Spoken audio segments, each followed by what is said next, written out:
نحمد ونصلي على رسول الكريم اما بعد فاعوذ بالله من الشیطان الرجیم بسم اللہ الرحمن الرحیم السلام علیکم ورحمۃ اللہ وبرکاتہ۔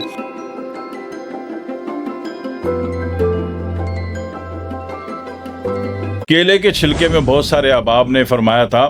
کہ کیلے کے چھلکے کے بارے میں عرض کر دوں۔ کیلے کے چھلکے کے متعلق میں عرض کروں کہ کیلے کے چھلکے کے فائدے بہت زیادہ ہیں،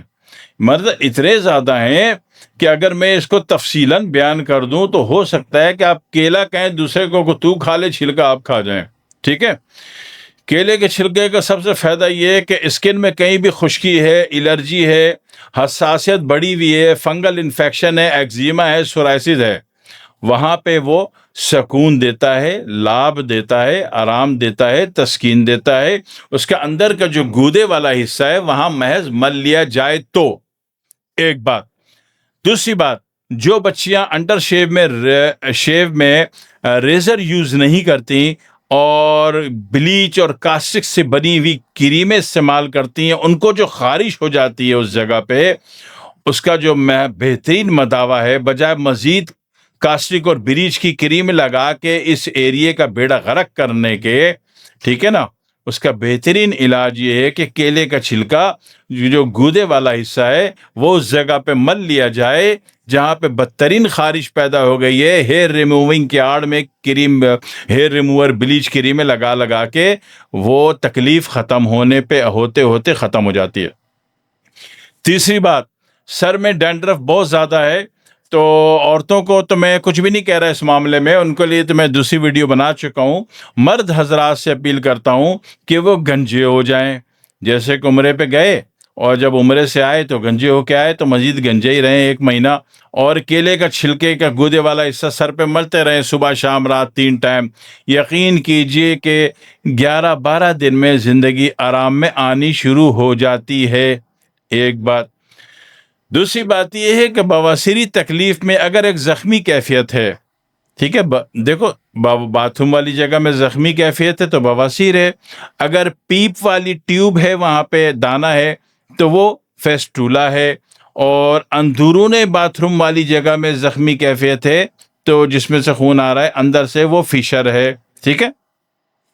تو میں بات کر رہا ہوں بواسیر کی، تو بواسیر کی زخمی کیفیت میں بھی اگر کیلے کا چھلکا گودے والا حصہ اس میں رگڑائی کر دیتے ہیں ہر باتھ روم سے فارغ ہونے کے بعد،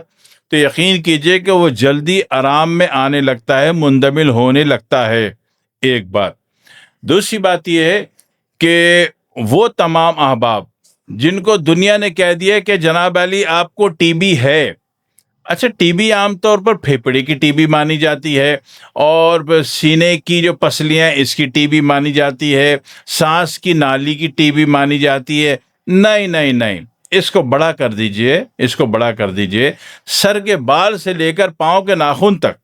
کہیں بھی خشکی اور ڈی ہائیڈریشن ہے تو اس کو ٹی بی کہہ لیجئے بغیر کسی خوف و خطر کے، کیونکہ ٹی بی معشور عام ہے خشکی کے اعتبار سے، ٹھیک ہے نا، خشکی کے اعتبار سے، ڈی ہائیڈریشن کے اعتبار سے، تو اس اعتبار سے اگر کہیں بھی خشکی ہے، اب آپ کے دماغ میں خشکی ہے،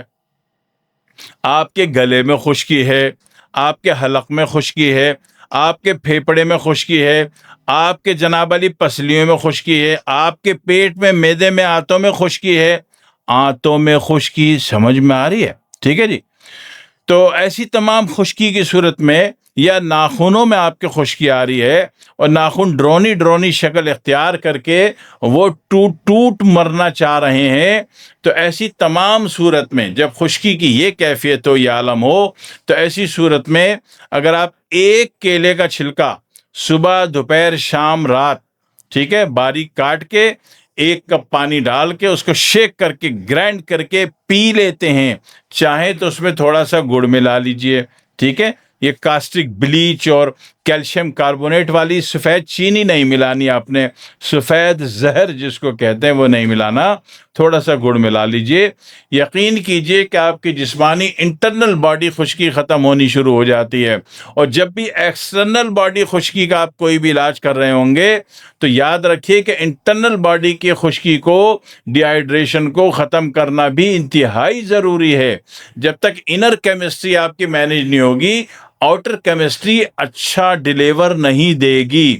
امید ہے کہ بات سمجھ میں آ گئی ہوگی انشاءاللہ۔ کچھ لوگ کہتے ہیں کہ ہمارے چہرے میں خشکی ہے، گردن میں خشکی ہے، ہاتھوں میں خشکی ہے، ٹھیک ہے نا، اور انڈر شیف کی کسی بھی جگہ میں خشکی یا جلن یا تکلیف یا اذیت ہے، تو وہ لوگ کیلے کا چھلکے کا وہ حصہ جو گودے والا ہے اس جگہ مساج کر لیں، اور جلدی کریں، صبح دوپہر شام رات 4 دفعہ کریں تاکہ رزلٹ جلدی آ جائے اور آپ اس سے فائدے میں رہتے ہو، ٹھیک ہے نا۔ اور اس کے فائدے اور بھی ہیں،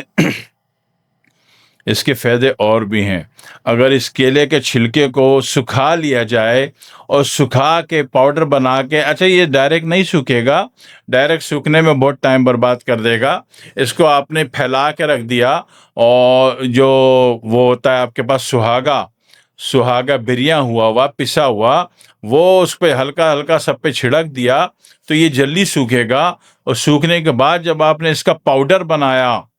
تو یہ پاؤڈر وہی کام کرے گا جو کہ قبض کی بہترین سے بہترین دوا کرتی ہو، ٹھیک ہے۔ یہ پاؤڈر 1 گرام والے کیپسول میں آپ نے بھر دیا، اور جناب علی جس کو بھی دیا اس نے اگر جلدی ہے تو گرم پانی سے لیا تو اس کی قبض بغیر کسی نقصان کے، تباہی کے، بربادی کے، سائیڈ ایفیکٹ کے کھل جاتی ہے، ختم ہو جاتی ہے، بندہ امن میں آ جاتا ہے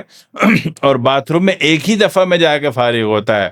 ٹھیک ہے۔ بار بار جا کے باتھ روم میں حاضری نہیں بھرتا ہے، انٹریاں نہیں کرواتا ہے، ایک دفعہ میں جائے گا پھٹاک سے فارغ ہو کے آ جائے گا، ٹھیک ہے۔ معاملے کو سمجھیے، اللہ کی نعمت سے فائدہ اٹھانے کی پوری کوشش کیجیے، دعا میں یاد رکھیے گا۔ والسلام علیکم ورحمۃ اللہ وبرکاتہ۔